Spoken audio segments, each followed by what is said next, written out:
Ready, Teddy? Okay. Well, that is his name. Awesome. Good morning, everybody. Good morning. I'm so sorry for the late delay. You can't have a conference without AV stuff and all that jazz. So, good morning. My name is Ani Halas. I take he, him, his pronouns. I'm the Director of Jobs with Justice, and I am so excited to welcome you all here today. Thank you so much for braving the brisk walk from the parking lot. If you did that, you're probably very alert and awake, and we have napkins in the front if your nose is running from the cold. But it is so good to have you all here. Because we are getting a little bit of a late start, I'm just going to do a very quick welcoming, and we're going to jump into our keynote speaker, who will come on camera in just a little bit, just so that it's not a huge head in front of everybody.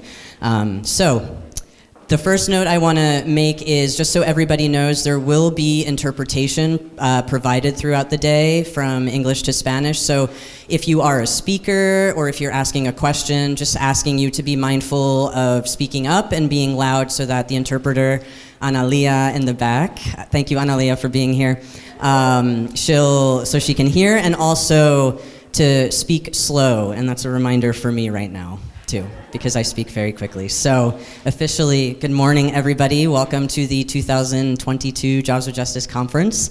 We haven't had this conference in 3 years, so not only did we not know what to expect, but we're incredibly anxious, and well, I am anxious and nervous to get this day started and to see how it all goes, but it's good to have everybody here. I'll do a very quick acknowledgement first because I am bound to forget it, and there are acknowledgements here today. This conference was quite a feat. A lot of organizing and planning went into it. So first, I just want to thank the Sisters of St. Joseph and all of the building staff here, for opening up their space to us. I've actually had a couple of people come up to me and say, I haven't been here in so long, it's so good to be back here. So former students in the room who were taught by the sisters, but also to the building staff, so those who helped us with setup and AV, thank you, Fred. Thank you to our conference committee. You'll see all the names of conference committee members listed in the program, but these are the folks who brainstormed with us for like a solid 5 months to figure out what content is the most crucial and important for us to deliver today. Thank you to all of our conference volunteers for helping us out with all of the logistics for the day. To the LIJWJ staff for all the internal logistical planning. To Kyle, Diane, and Dick, thank you so much. To all of our conference speakers who are joining us today, we have a really remarkable spread of speakers today who have been doing this work for a very, very long time. So some interesting and fun insights out of that. Thank you to our event sponsors, again also listed in the program, for your generous contributions so that we can actually feed everybody today and have all of the necessary technology that we need. And to the guidance and the support from our AMOS committee members and to the LIJWJ board, who are also listed in the program. Thank you to everybody for all your support. Thank you to Teddy in the back, who's doing all of the recording for us today so that we actually have an archive of this day. And last but not least, to all of you. Well, actually, our vendors. We also have some vendors here today. I'll go into those details later on, but to our vendors, and then to all of you who are here joining us, thank you so much. Like I said before, really excited to be here today, to be able to share space, to be in community, and to exchange resources, knowledge, experience, insights, and strategies on how we can do this together. And what is that we're doing together? I'll say we may know what we're trying to accomplish in the long run, and we know different ways that we can get there, but I can reassure you that Jobs with Justice does not necessarily have the answers to how we can fix the injustice that occurs in our world. But we do know that the answer lies in us all being together and us being able to openly, intentionally, compassionately, lovingly be able to engage not only in the things that are hard, which is really necessary, but to also be able to reflect on the things that are powerful, that we've done already, that we are doing now, like joining together today. And we're here as Jobs with Justice, and hopefully others in the room can join us, committed to the following things. We're here, first and foremost, to raise up workers, to raise up their voices, to raise up their testimonies, and to raise up the power of their ability to organize. Just yesterday, over 100 unionized Starbucks stores across the country went on strike. Some here on Long Island, Farmingville, I know, is on strike. Yesterday was Red Cup Day, whatever, I don't know what that means. But, there was also a strike day, which is, I think, more significant than a red cup. And so just want to say the remarkable organizing that Starbucks workers are doing. Unfortunately, they cannot be with us here today because of all of their strike efforts. But they are here with us in spirit, and in your program, you'll see a call to action to sign a pledge. You can scan the whatever that code is, QR code. And you can sign the pledge, no contract, no coffee, to stand in solidarity with them. In addition, for the past couple of weeks, Local 338 RWDSU UFCW, who represents the first farm worker union in New York State, they have also been out picketing. They have been fighting for over a year to get their first contract, and Pindar Vineyards is not coming to the table. They refuse to negotiate. It's been pushed into mediation, and we'll have a call to action later today, and we'll hear from some of the organizers as well in that campaign.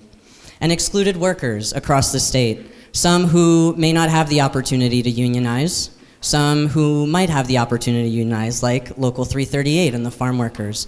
But regardless, there are still structures in place that are making it very hard for workers to survive.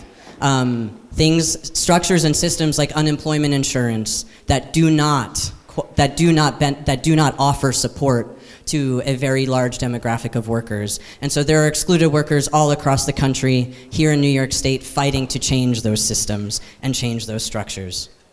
We're also here today to work together to create an economy that isn't extracting wealth and talent from our communities, but rather allowing it to flourish and building different systems that are bringing support to our communities, that are elevating the assets and strength of our communities, and that are putting power back into the hands of workers and community members to be able to make decisions, to self-direct, and to have the autonomy that they need in order to have the supports and the rights that they need in order to survive. And lastly, we're here today to fight and to think about what that fight looks like, to bring justice and to bring an expansion of rights to workers, and to fight like our lives depend on it. Because for some of us here in the room, and for some of us, I would say all of us, but for some of us who are working directly with workers, our lives certainly depend on the collective efforts that we all can put into this movement. And so in order to officially welcome us to the space, before we get started, I'd like to invite up Sister Joan Gallagher from the Sisters of St. Joseph, who will officially welcome us to this beautiful space. You're only getting such a small blip of what this campus and what the sisters have to offer across Long Island. So Sister Joan, thank you. Thank you.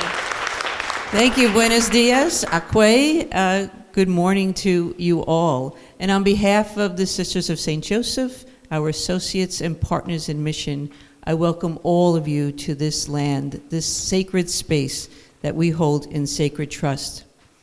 And coming from many areas across Long Island, we recognize that land is an expression of gratitude and appreciation to those whose territories we reside on. We honor the indigenous people who have been living and working with the land from time immemorial. We commit to knowing their long-standing history that has brought us to reside on the land and to seek to understand our place in that history. We recognize the unique and disproportionate hardships of Native Americans and all that they have faced and continue to face as a result of colonialism. We are aware that colonialism is a current ongoing process, and we need to build our mindfulness of our present participation. We acknowledge that we are on the ancestral and unceded land, the traditional territories of the 13 tribes that have been a part of Sewanaka, what we now call Long Island. The Canarsie, Rockaways, Merricks, Massapequas, Matinikoks, Nissequogs, Quachogs, Secatogs, who walk this very land, the Unkachong, the Shinnecock, the Montaukett, and the Manhassets, and may their spirits be with us always. Our Joseph community is a focus, the focus is of unity, of union, to move and act in a manner that works to bring oneness with Holy Mystery, the Creator, and our neighbors. We know we cannot do it alone, and that is why we like to ally ourselves with the good people at Jobs with Justice and the work they are doing about transforming the conditions of workplaces, advocating and protecting the rights of newcomers, and their movement of solidarity that continues to create a coalition of consciousness among faith, labor, and community organizations. As a community, our work has been in large part as educators, whether in the formal classroom setting or in our encounters in the communities we live. And as Sisters of St. Joseph, relationships are at the heart of who we are and who we are becoming. And so it is very good to be in relationship with a community of people like Jobs with Justice and all of you, committed people providing education, advocating for and with, in order to bring justice and equity to economic systems and eradicate any injustices so that poverty is not just alleviated, it is eradicated. We are all familiar with the quote from Albert Einstein: "We cannot solve problems by using the same kind of thinking we used when we created them." So today, as we gather to organize for economic justice, it will be your creative minds that will think of new ways of being, fostering mutually enhancing relationships, and bringing forth economic systems that sustain both people and planet. And so thank you for the work you do, for being here today, for showing up, and know that you are welcome anytime. And so together, let's make this a good day. Thank you. Thank you, Sister Joan. Okay, so without further ado, Smiley, if you want to come on camera. See you clapping over there. There you are. So very quickly, I'm going to do a very quick introduction to you. You also probably can't see me. It's weird features of Zoom. Can you see me all right? I want you to be able to see me. Okay, cool. All right, so I've known Erica Smiley. I refer to Smiley as Smiley. I've known Smiley for over 10 years, ever since I started Jobs with Justice in 2010. And I've had the distinct honor of working with Smiley when she was the organizing director for National Jobs with Justice. Now I'm even more privileged to be able to work with her as the executive director of National Jobs with Justice. Smiley has been instrumental in developing the strategic vision and direction of National Jobs with Justice for many, many years in order to build power for impacted working people through expanding their collective bargaining power as one way to redefine and claim their democracy while addressing issues of inequality and poverty. And one of the most recent ways that Smiley has been able to do that is by co-authoring a book, which I recommend you all go out and read and purchase, The Future We Need, Organizing for a Better Democracy in the 21st Century. And so Smiley, I'm gonna hand it over to you. If you wanna say anything else to intro yourself, feel free. It's a pleasure to have you. No, it's a pleasure to be here, and thanks for having me. It's so nice to, I wish I could be in person, because I've been able to do a couple of things in person since we started doing that, and it's just been incredible. So it was really great to see you all together, and I'm honored that you would join and come in person to hear me talk virtually. So like Ani said, my name is Erica Smiley, and I've been called Smiley since I was about 7, so Ani's not wrong. It's everyone has done that, except for telemarketers. And so I go by Smiley She Hers. I'm actually based in southeastern New Jersey on the shore, but our office is in DC, and but I'm originally proudly from North Carolina. Here's what I'm going to share today, and I'll share my screen in a second here. But like Ani mentioned, you know, Sarita, who was my predecessor, Untitled Justice, and I wrote a book that I wish I could take full credit for. In reality, we really just tried to elevate a lot of the strategies and campaigns that we'd seen many workers and many leaders from our network do over the years that modeled expanded organizing and collective bargaining power. And so, as many of you know, Untitled Justice as a network was founded in 1987, and we were founded with the mission and goal of expanding organizing collective bargaining power, which at the time was framed very specifically towards the collective bargaining power we associate with traditional union rights, contract negotiations, and the like. And we still do that. Part of expanding collective bargaining power is trying to expand the number of people who have access to traditional collective bargaining.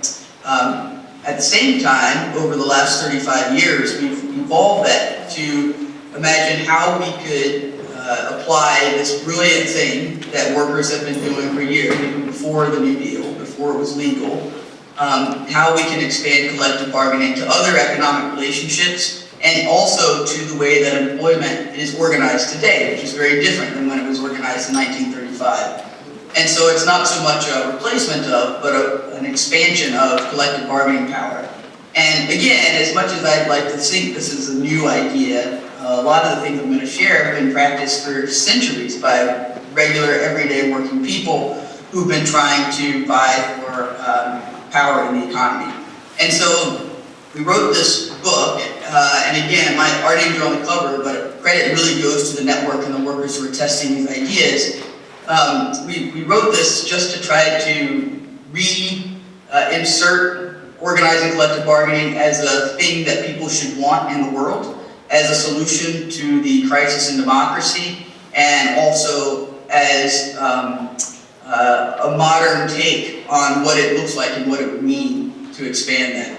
So I'm going to share my screen, and I got a slide deck up here, so let's see if this works here. Fingers crossed. All right, does everyone see a screen but not any notes and weird stuff? No other things? Thumbs up. Somebody give me a thumbs up. All right, thank you guys. You guys. All right, here we go.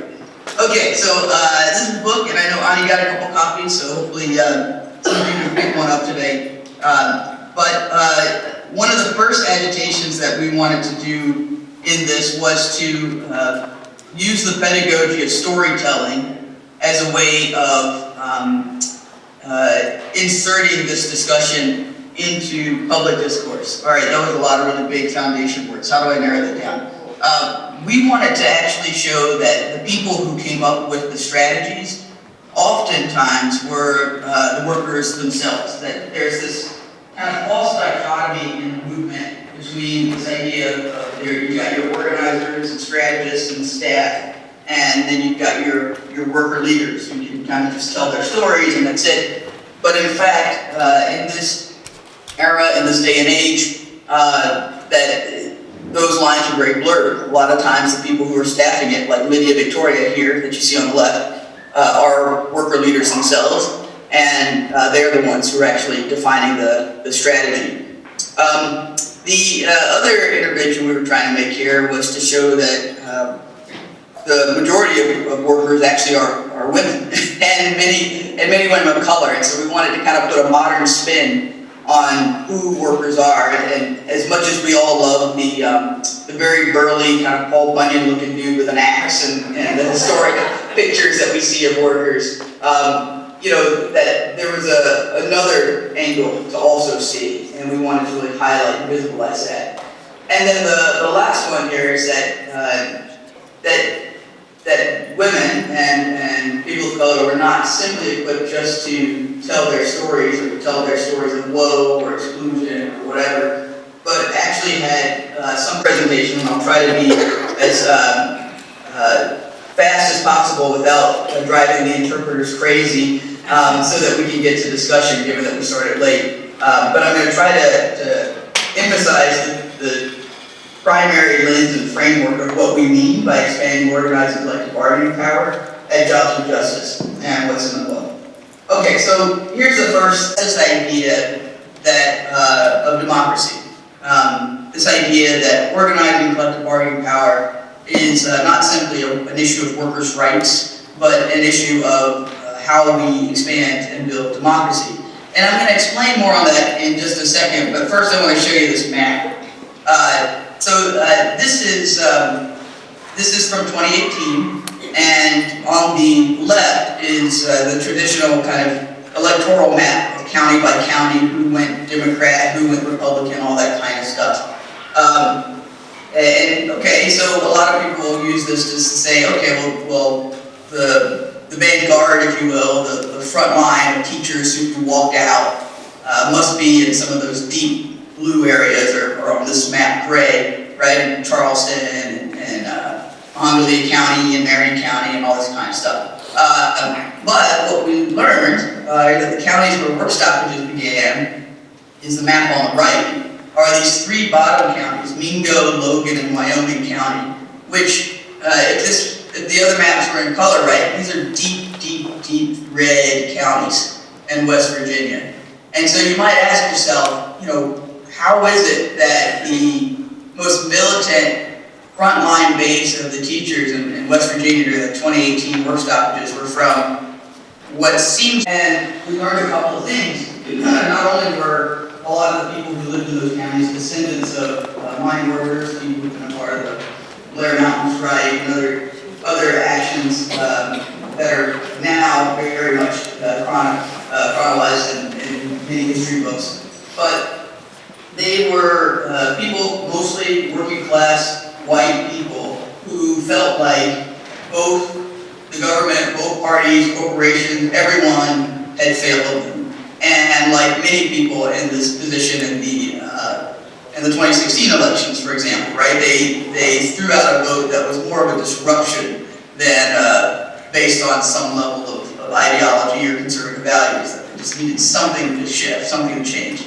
And so one of the things that this taught us is that when we look at counties, states, regions through the lens of just who they voted for in the last election, we miss a ton of information about who's there and how organizable they are. And that in fact, what we really need to do is look at some of these locations through the lens of their experience of democracy. And what we mean by that is that in this country, we've, for the last century or more, focused on democracy solely as like a project of voting, of legislating, just like the political processes that go along with democracy. And those are incredibly important. I don't want to undermine them. They need to be robust. They are being rolled back. The thing that we try to say, the intervention that we try to make in Jobs with Justice, is that democracy is also an economic process. That if we define democracy as the majority of people being able to weigh in on a thing, on conditions, to set standards, and then to also be a part of the enforcement and implementation of those standards, then that has to happen not just in our civil and public lives, but also in our economic lives. So when we think about a union contract, it's not just some little obscure, opaque thing that a small group of people do with their employers. It is a policy for the workplace. It is something that we negotiate and consult and confer and set up, and something that can be adjusted and changed as conditions shift. And so we have been fighting to, both through this book, but also as a network and through the campaigns that we choose, to reinsert the economic process of collective bargaining back into how we define a healthy democracy. And I say reinsert because this came from what I would argue the last moment in American history where we were all pointed to, albeit imperfectly, but pointed in the direction of trying to build a multiracial democracy. And this is during the period of Reconstruction, after the Civil War, or if you're from North Carolina like me, the War of Northern Aggression, or the war between the states. And it was during this period of Reconstruction that we had these three amendments that I've listed here, right? We got the 13th Amendment, which abolished slavery and forced labor, albeit with a loophole that still exists today around incarcerated workers. The 14th Amendment, which started to define due process and citizenship, and the 15th Amendment, which started to define who could vote.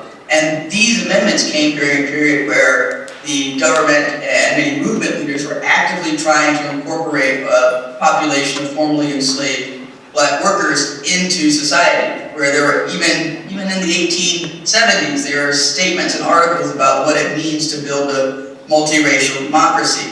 And of course, their idea of it might have been somewhat different than what we believe today, more segregated or whatever. But that was the goal. And so when we think about economic democracy, or democracy in general, being both an economic and political process, we're actually calling back to this period where these were the lanes, and that it wasn't enough just to focus on that lane of the 15th Amendment who could vote. That was a huge part of it. But we also had to focus on the economic goals. And if you think about the last 150 plus years, our movements have been trying to expand on these amendments, to actualize them in practice and reality, to put our values in the world. And our opposition has been trying to roll many of them back. In fact, some of them to pre-Civil War interpretations of the law. So I mentioned this here because we introduced kind of a new map in the book, right? So on the left again is an electoral map. This is 2020. And again, if you look at this map, and this is how you define the places that are organizable, well, okay, you're only going to go to the coast and a handful of states in the middle, and then there's this huge swath of red states that, no one wants to touch. And man, what a shame, because what we've learned is that there are people, just going back to the West Virginia case, right, in some of these seemingly deep red places who are hungry for militant action and are hungry for actualizing the promise of democracy that was once shared with them. And so this map on the right, and if you look mostly at the yellow states more so than the pink, right? But this map shows people's relationship to 20th century mechanisms for practicing democracy. And so the deep blue from federal stimulus is a great example of that. And so in these states, we have to keep winning, and we have to keep expanding the politics of the possible lifesaver in many instances, given what's happening in the rest of the country. In the gray states, I want to show here, these are some of the historically union-strong states. And these are areas that recently lost access to 20th century platforms of power. They've been recently gerrymandered. Their state houses perhaps used to be more accessibly democratic. They are now not. They, for those of us who remember some of the big fights, Rick Scott and Scott Walker, all the people, and Mitch, what's his name, in Indiana, all the Koch brother cronies who rolled back union rights. There, what it means is that we have to acknowledge the harm in a very different way than we might do elsewhere. You can't just go into Detroit or Flint and say more than that, and now losing that, and still wanting those jobs back. So there's a different orientation you have there. And then the last states, and again, I'm grouping yellow and pink together here. These are places that have long lost, if they ever had access to some of the 20th century mechanisms. These are places that were explicitly cut out or excluded from the New Deal. The state is deeply gerrymandered. It's never needed a majority to rule, even though it can vote blue. And in fact, it went blue for Obama twice and often has a Democratic governor. The state house is a mess. It's 30% of the population of North Carolina, 30% of it is black, and for a long democracy. And one of the interesting things about these states is that people have an appetite for something different. And it's not to say that they are perfectly aligned on every woke idea that comes out, but that they have some appetite for what was promised. And they're willing to fight for something that feels bold. It's not just for inclusion into some of the existing 20th century forms, but perhaps an imagination for you to come together with people who share similar values to govern ourselves, to essentially set standards. And it's not just about electing a government, but about creating more and more channels. Going deeper into the framework of some expanded bargaining, I want to talk through a couple of core things that will relate to it. This is a couple of pictures here. On the right, you have a picture from the 1935 strike at General Motors in Michigan, and on the left, 2007 is the March on Mississippi, which is part of the auto worker actions and election in Canton, Mississippi, at Nissan. One of the core fundamental strategies that we elevate as a part of expanding democracy and expanding organizing collective bargaining power is centering race. And it's not just because it is the morally just thing to do, it is, but it's also because not doing so guarantees our defeat. It's actually the strategy to win. It's often the motivating factor for workers. So I'll share that through two case studies here. So in the General Motors, I think some of you have probably read the history, if you haven't. One of my favorite books that outlines this, there's tons, but Nelson Lichtenstein's Most Dangerous Man in Detroit about Walter Brothers, a really good historic account of some of the dynamics and the questions that union leaders had to face. And one of the big ones is that at the time, the union was relatively white, definitely didn't prioritize the issues of the pretty significant black and Mexican workforce in the plant, which had dirtier jobs, lower pay, worse conditions, and they were losing. They were not able to get GM to the table. And it wasn't until black workers were able to convince the union to not only hire black people to engage them, but to really embed themselves in the community, in the city, and around the city, and speak to the issues of black people as well as the rest of the workforce. And they certainly got the company to the table. And not only did they get the company to the table, but they attempted to negotiate far beyond what we think of as permissible today. For example, they tried to negotiate over the cost of cars in addition to their wages, which we'll talk about in a second as this theory of bargaining for the common good, which is what it's called today. They didn't necessarily have a name for it, but they were some of the early doers of it, along with the mine workers for hospitals and many others. But anyway, the point is that by centering race, they were able to curb the company's ability to divide and conquer the workforce and to win. Fast forward to 2007, and this is in Mississippi, and I took this picture. I was working on the campaign, and so also take responsibility in some ways. But we were challenging Nissan. As many of you know, a lot of global, international car manufacturers have located big manufacturing plants in the U.S. South because of the cheap workforce. Nissan being one of them. And while all of their manufacturing facilities around the world, all of them are union, with the exception of two. And it happens to be the two that are in the U.S. South, one here in Canton, Mississippi, the other one is the sister plant in Smyrna, Tennessee. And these two plants happen to be overwhelmingly black, 85% black workforces. And so you would think that was, and then add to that, the car that this plant manufactured was the Nissan Altima, which at the time, the highest consumer base was the urban driver, which we all know what that's code for, so it was the urban driver between 18 and 35. So in some ways you would think that was the story of the campaign, but it wasn't. No, we focused on corporate greed and just basic kind of wage and hour issues, and those were issues, it's true. It wasn't like we were wrong, but what was actually motivating people was that they were, why is it that everyone else was able to be treated fairly and receive better wages and be able to negotiate, and they weren't, that they felt they were victims of racism. In fact, there was some very overt racism in the plant, including some pretty negative hate crimes in the locker rooms. Some of the radio ads were really racist. But we didn't focus on that.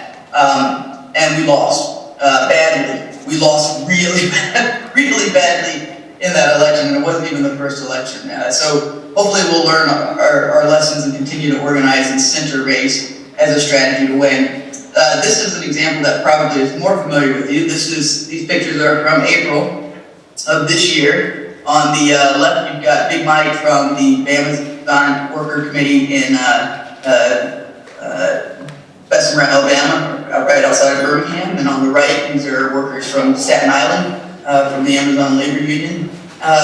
Both took Amazon to task in the first week of April of this year, with the Staten Island workers winning, and of course the Birmingham committee is still too close to call in many ways. And so, but one of the things that I want to note here is that so Big Mike, because this isn't the first election that RWDFU's had with Amazon, Big Mike was known and kind of became famous for saying in a speech in front of the plant that this is our Black Lives movement, Black Lives Matter movement. This is, you know, after the murder of George Floyd, the workers in this plant, also overwhelmingly black, decided that enough was enough. There were too many people dying, which stories, ironically, we don't hear about in the news at all, on the plant floor, and of course, incredibly ill treatment. And that if they were going to fight, it wasn't just about rallying in the streets around police violence, although they did that too, but it was actually about winning a union and demanding dignity for the black lives that were dying right inside that plant.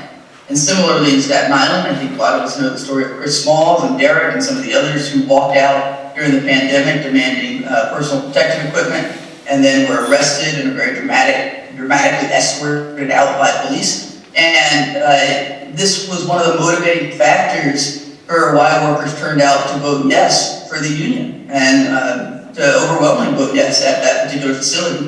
And ironically, at some of the places where they later lost, it was because they didn't have that same experience. It was not the same motivating factor. They were just focusing on some of the bread and butter issues, and they lost. And so again, centering race is critical as a means of winning. So I want to come back to this example that I mentioned about bargaining for the common good, because this is the first kind of framework for expanded bargaining that we lay out in the book.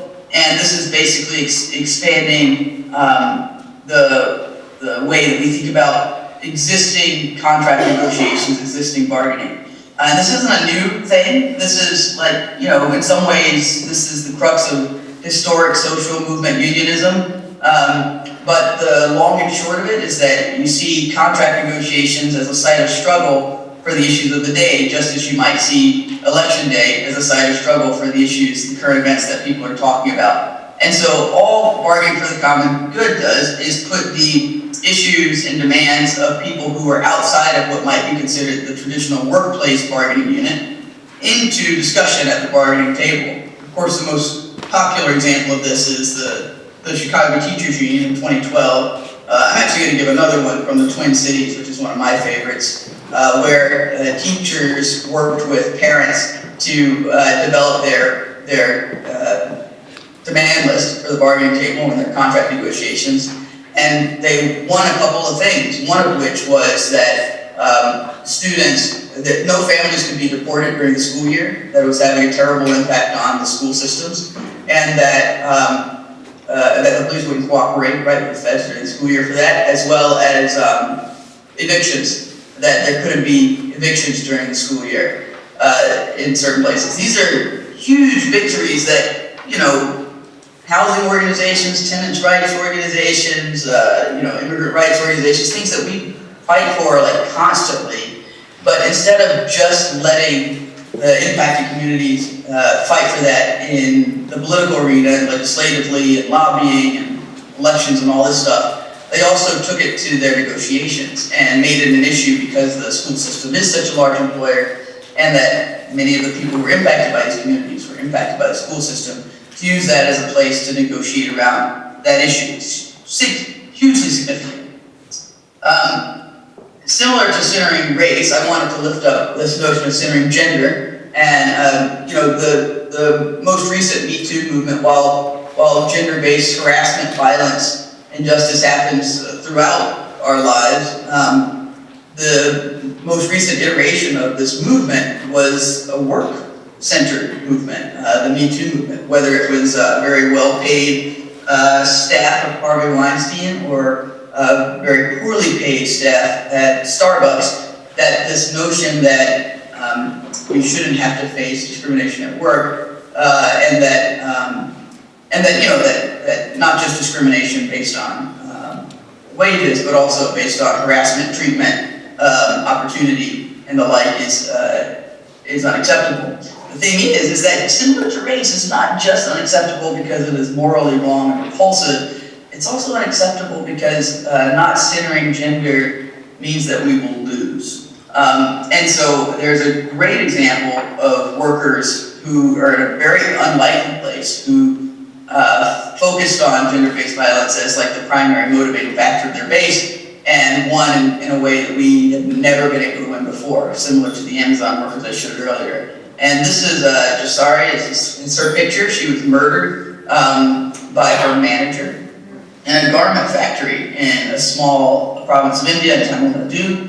And these are workers who had a union that were able to negotiate with their suppliers, but those suppliers weren't really the ultimate decision makers, right? Which is the next framework in terms of expanded bargaining. That the ultimate decision makers around garment, the clothes we wear, right? Things like this were the big multinational brands, H&M, Eastman, Adidas, you name the brands, Zara's. And so one of the things that we had been doing for decades, actually, and Jobs with Justice helped us see the age of floor wage rise. We had been working with the leadership of many unions, including this one, to win a floor wage across the South and Southeastern Asian countries, to have like a livable wage that crossed border and had a formula, right, for how to measure that, so companies couldn't just jump around and disrupt people's lives with the supply issues. And even though the base of many of these unions were women, the leadership of them were typically men. They were great. You know, we worked with them, like I said, for years, and we could just never get the companies really to the table beyond the kind of BS European dialogue that just goes on and never ends. I'm not biased at all. So anyway, the women in this union decided, look, you know, we're dying. We need to run a campaign on gender-based violence. You guys keep working on the floor wage. We're going to build a caucus to focus on an international gender-based violence campaign. And they did. And in just a couple of years, not only did they get resolutions passed at the International Labor Organization and lots of different successes, but they got the brands to the table where no one else could, no official channels could. And on the same day, April 1st, that the Amazon workers had success in the US, the women garment workers in Tamil Nadu won the first multinational global brand bargaining agreement with signers such as H&M, Eastman Garments, some of the brands that we all wear today. And one of the coolest things is that the agreement isn't just about gender-based violence, that they were actually able to negotiate over things that we kind of drool over. Like, for example, their contract, the Indigo Agreement, it includes preemptive retaliation, meaning that if anything happens to a worker, particularly a worker who is a steward or organizing the union, that the burden of proof is on managers to prove that it wasn't them that caused it, it wasn't at their hands. And so this is just another example of when you center the issues, when you center race, when you center gender, and the issues that motivate the workforce in a real way beyond just the traditional issues, you win. And you don't just win on those issues, but you win for everyone. You win in ways that are incredibly powerful. But the other issue that came up with the Indigo Agreement is this idea of bargaining with the ultimate profiteer. And it's not something that's in lieu of bargaining with the direct employer. It's in addition to. I mean, companies sign contracts with each other every day, all over the place. We don't understand why workers just have one channel to collectively negotiate over their conditions. So the idea here is that multiple bargaining units from multiple employers would potentially come together to form larger units targeting ultimate profiteers, or people who are making decisions even higher up than their employer. And so this could include, for example, if you think about Rob Walton, or I guess it's Greg Penner now, who's like the son-in-law, who's the chair of the board. So the Walmart clan, right, the Walton clan. So you could have a bargaining unit, and you can imagine a bargaining unit of Walmart workers and associates, sure. But you could also add perhaps workers from some of their suppliers, like the CJ Seafood workers in Breaux Bridge, Louisiana, who ultimately brought the company to the table in a way that no one else could back in 2012. You could include, say, other companies that Greg Penner and the Walton family control or sit on the boards of, such as Hyatt or Charter School Growth Fund. But the idea is that there is a set of negotiations that are based on the ultimate decision maker in a way that for whatever reason, the direct employer doesn't have power and control over. And so when we think about the Justice for Jasari campaign, we're talking about this person here might be the supplier, the direct boss, whatever the company's name, warehouse X47, fill in the blank. They have a union, they have a contract with them, but they also recognize that contractor can only do so much if the brands move, like H&M. So this ultimate profiteer at the bottom would have been the multinational brands who have the ability to change orders on a dime and completely destroy that supplier. So workers insert themselves into negotiations for both. There are other examples of this, but I'm going to just keep it moving because I want to wrap this up to get to questions. The last framework for expanding organizing collective bargaining is community-driven strategies, and this is Dolores, and she's one of the workers who shared her story with us and her strategies with us for this book. Dolores is a domestic worker just outside of Philadelphia, although she lives in Brooklyn. Don't ask me how she pulls that off. And she is an immigrant from Jamaica. She came here to be a nanny and to be a domestic worker so that her daughter could have access to a better education. Dolores taught me two things. The first thing is she was a part of the first the victory, the statewide victory that won the Domestic Workers Bill of Rights in New York, and was explaining the power of that because it had been so difficult to organize because each employer for domestic workers just an individual family. It's not like you all have the same target, and so to be able to set standards and then to be a part of the implementation where they were educating people who had domestic workers on how to treat them, how to be in their rights, that people were actually calling to understand what they needed to do, had sample contract agreements, was really powerful. But one of the cool things about Dolores was that she took this strategy into her private life as well, where she was a tenant in Crown Heights as a part of the Crown Heights Tenants Union. She's been around for a long time, but where they were trying to actively apply collective bargaining principles to this other economic relationship, to their housing relationship. And in fact, in San Francisco and in Portland, workers, tenants' rights organizations, and workers organized as tenants have recently won the equivalent of like mediation boards with their municipalities to help negotiate between tenants and corporate landlords. We're not talking about the mom and pop shops that are renting out their basements. We're talking about the large equity residential, Cerberus, these, Veritas, these very large companies that are ripping off tenants, right? And so, this is what we think about when we think about a community-driven strategy towards bargaining, is that if we consider these economic relationships, not just conditions of the economy that happen to us, but if we consider them relationships that we're all in, then relationships are negotiable. And so when we think about our ability to withhold our participation in a relationship, if we organize ourselves along the lines of it, then we can withhold our wages withhold our rent just as much as we withhold our labor.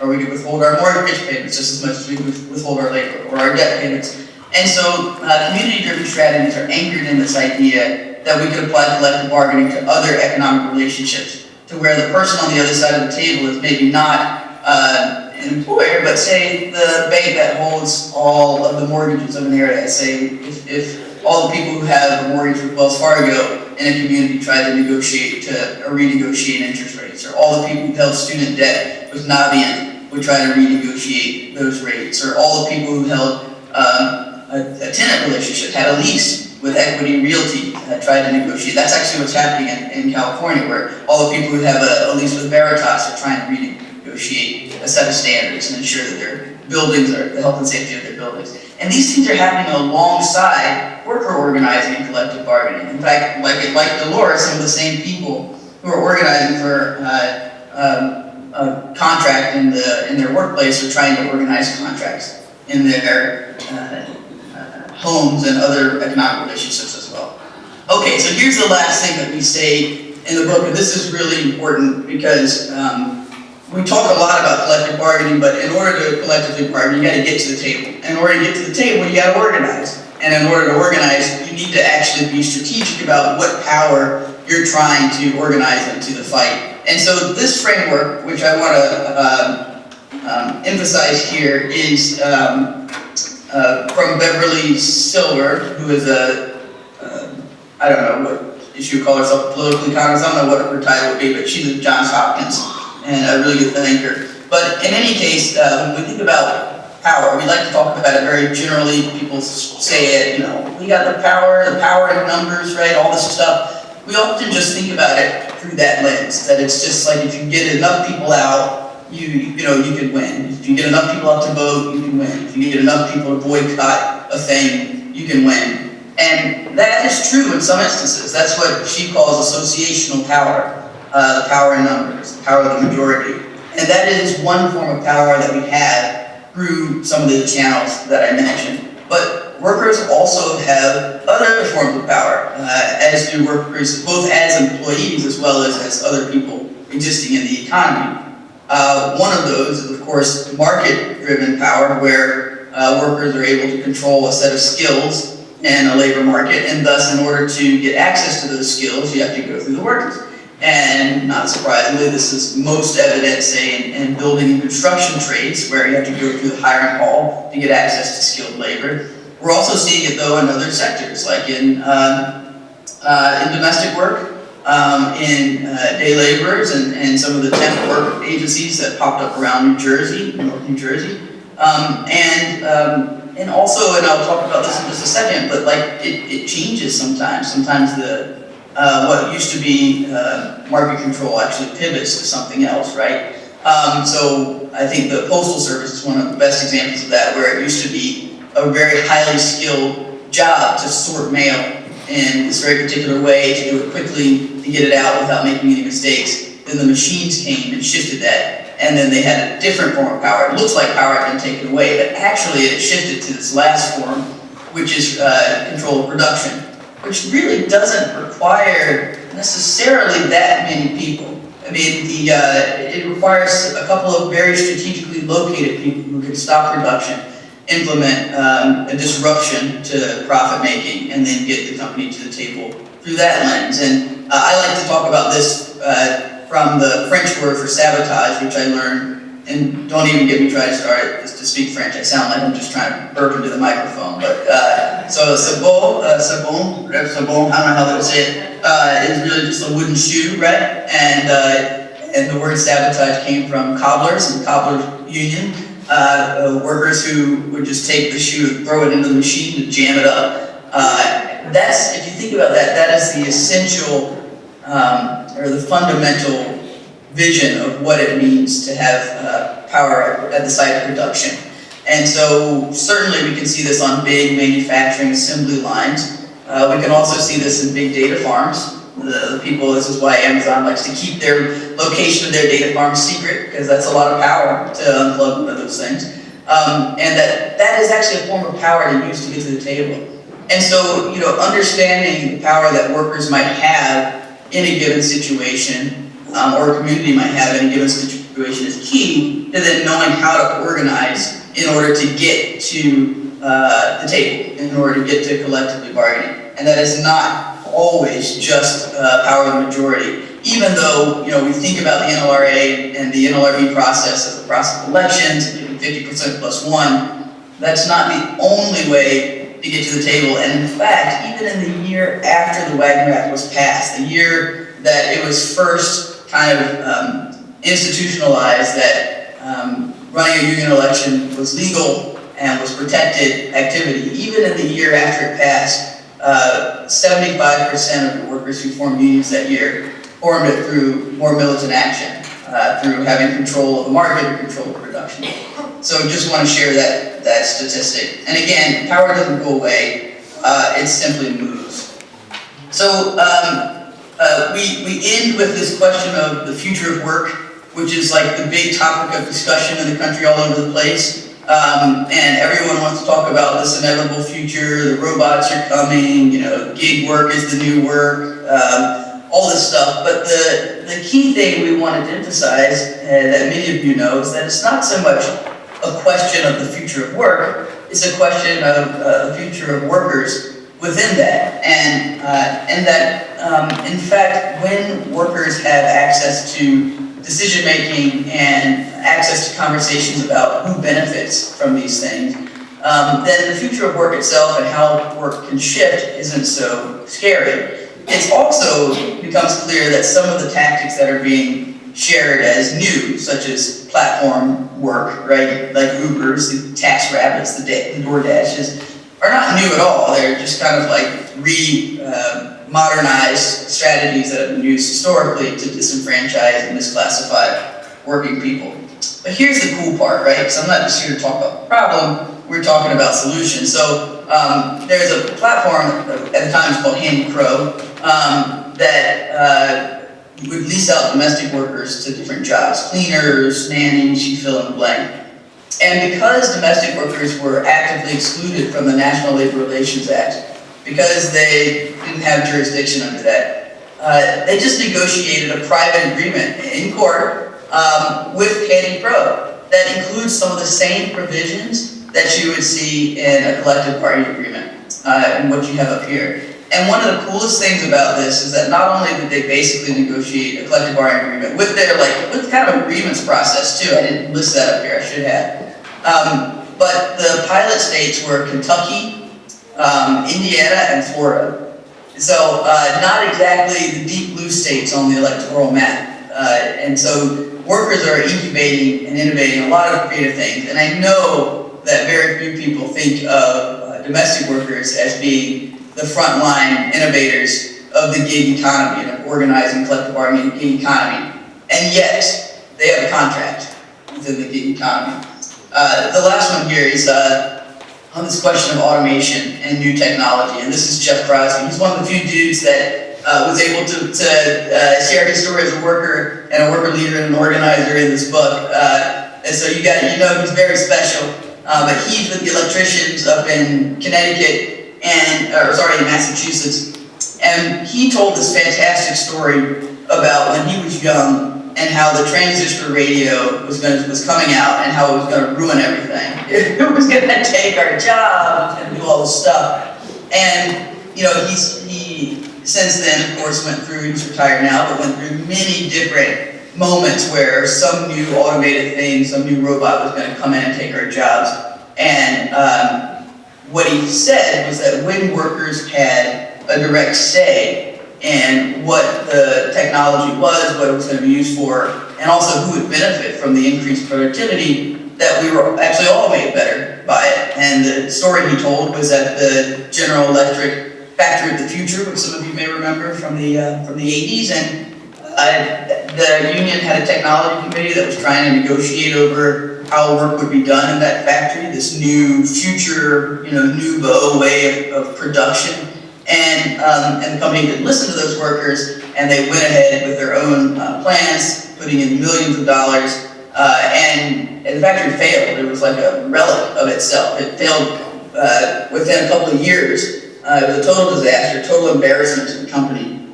When they finally did come to the table with workers who had ideas about how workers could follow the machinery as opposed to staying in one particular station and actually gain the skills to be able to track a machine and fix things in real time, they implemented a lot of these ideas and then ultimately had a separate, very successful manufacturing process. And the workers, of course, benefited from that. They were able to benefit in increased wages and less hours, and to really use that to have some shared prosperity from the new technology. So, and that's where the title of the book comes, this idea of the future we need. It's not so much about some kind of inevitable future that's going to impact us. It's not about an inevitable economy that we just have to live in, but it is actually about, it's all negotiable.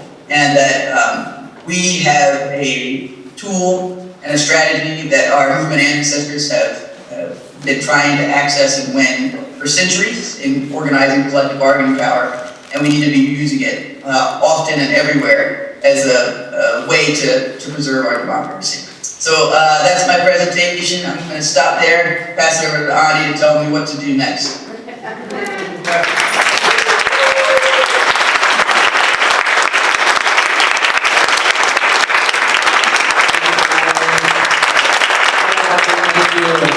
I do unfortunately have to make the executive decision to cut Q&A at the moment because we are quite over in the plenary. But I do want to just say thank you for giving us such an amazing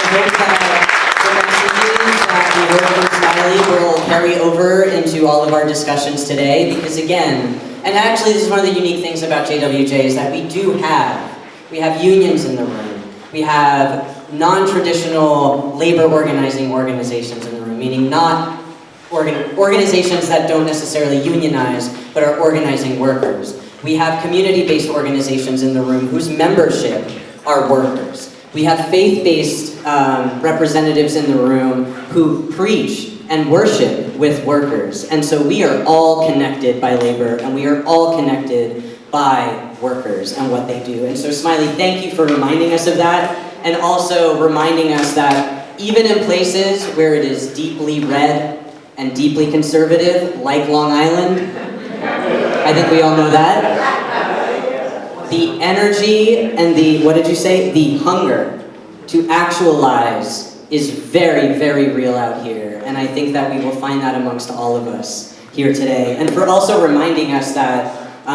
it's really important to know and understand power, to understand the source of power, and to also understand, I love that you said, power doesn't go away, it just moves.